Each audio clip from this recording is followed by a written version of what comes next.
Coming up on this week's news, a major pay breakthrough this week as the electricians union and the company bosses agree the highest wage increase in years. A shock report reveals major safety concerns at nearly all solar installations, and MK unveils a revolutionary all-knowing and all-seeing double socket. Welcome to Electrical News Weekly, whether you're listening in the van, on-site or down at the wholesale counter. I'm Joe Robinson and I've been through the best of the electrical industry news to save you the trouble. And as always, if you think you've spotted the two words that I've been challenged to slip into this week's show, comment with them below for the chance to win a prize.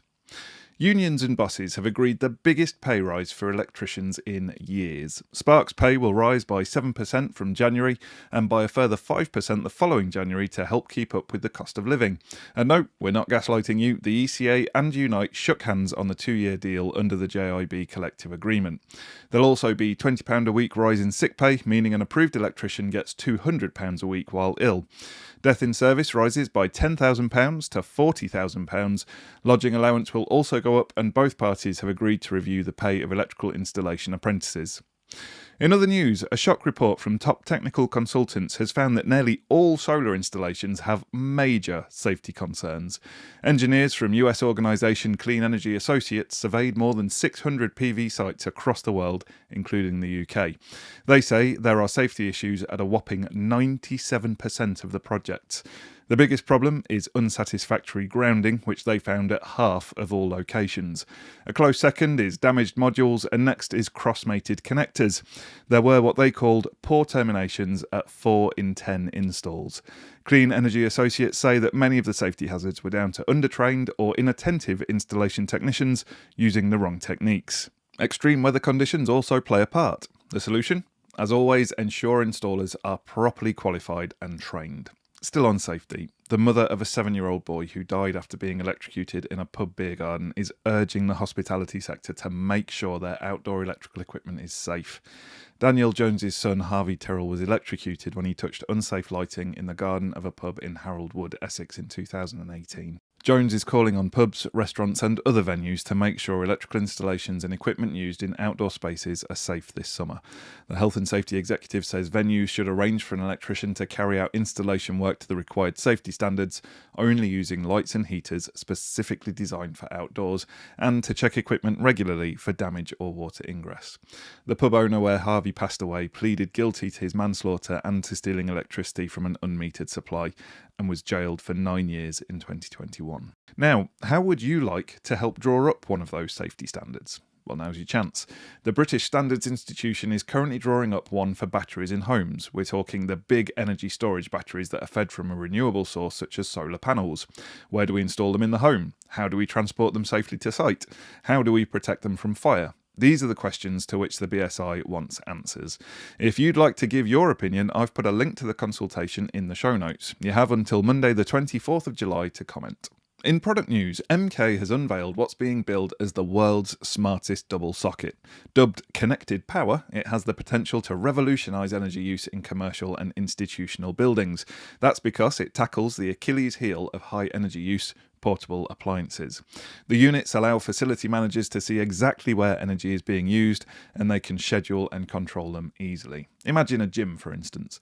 With these sockets, you can make sure all the equipment is turned off at night. In student accommodation, you can see which occupant is using the most power and you can investigate. And they're super easy to install because you put them in like a normal socket and then they wirelessly connect to each other. Gordon's taken one apart to see how it works. Check out his verdict in a special video that he's made. I've popped the link in the notes.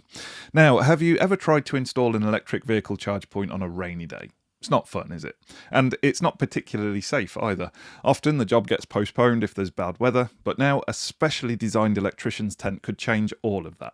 A Yorkshire company has developed the Dry Cab, a work tent that inflates in 1 minute and allows you to work snug and dry. It's made by Vango, the tent people. When you finish the job and your coffee and donut, it packs down in a minute and you're on to the next job. We tried out the Dry Cab on a rainy day in Yorkshire. You don't have to wait too long for one of those. And you can see our short video via the link in the notes. Another cool product we've had a play with is a handy wall-mounted toothbrush charger for bathrooms. It fits in the same space as a double socket, so you can either replace the shaver socket or install it in a new location, as we did in our short video.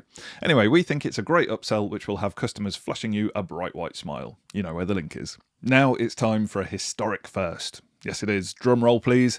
Today we introduce a new occasional slot called Ask the Expert. This is where we take some of your commonly asked questions about an electrical subject and we, ask an expert. First, we had to catch an actual expert in the wild, and I'm delighted to report we bagged an absolute guru of electrical testing. I'm talking about Mr. Meter himself, the one and only Mr. Peter Wade of Mega. And his starter for 10 is, why is it so hard to get reliable results for loop impedance tests? Peter replies that the issue is that on circuits protected by RCDs, the testers can only use very small currents because otherwise the RCD will trip. This means the tester has to measure small voltage changes to work out the loop impedance, and if there's a lot of electrical noise on the circuit, it isn't easy to do this accurately. Mega's MFT X1 installation tester solves the problem because it has a cool bit of tech called true loop measurement. This incorporates a confidence meter that tells you when the measurement is accurate and stable. Next up, why does automatic RCD testing take so long?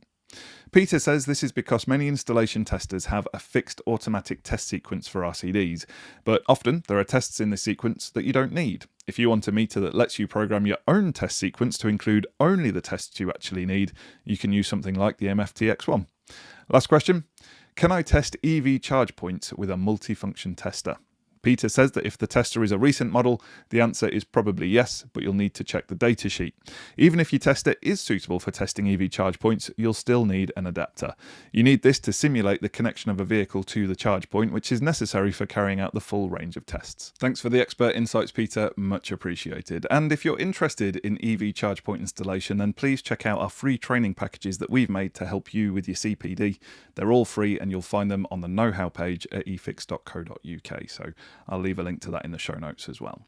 And just before we get to your favourite bit of the show where I reveal last week's challenge words and winners, we want to thank our premium partners. We couldn't make the news without you.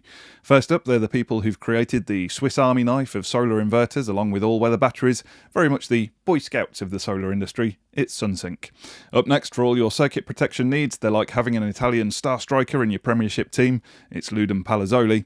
Next, the creators of the Priority Non-Priority Consumer Unit that protects your incoming supply from heavy loads like showers and EVs. It's the ingenious and gifted Garrow. And the best thing to come out of Yorkshire since stainless steel, it's Doncaster Cables, the home of EV Ultra and other groundbreaking and quality cables. Big thanks to you all. We really appreciate your ongoing support for the news. If you think you know the words that I've smuggled into this week's show, pop your guess into the comments and we'll dig out a goodie bag prize to the first to get the right answers. Last week's words were cockroach and cappuccino, which sounds a lot like a bush tucker trial to me, but the first person to get both right was actually the first person to comment on the video. So well done to you, Connects Magic. You were spot on and very quick off the mark. Make sure you click the link in the show notes to claim your prize. Thanks for listening to this episode of Electrical News Weekly. Make sure you subscribe to receive the next update. Thanks for listening, and until next time, have a great week, stay safe out there, and remember, there's no such thing as a torque calibrated arm.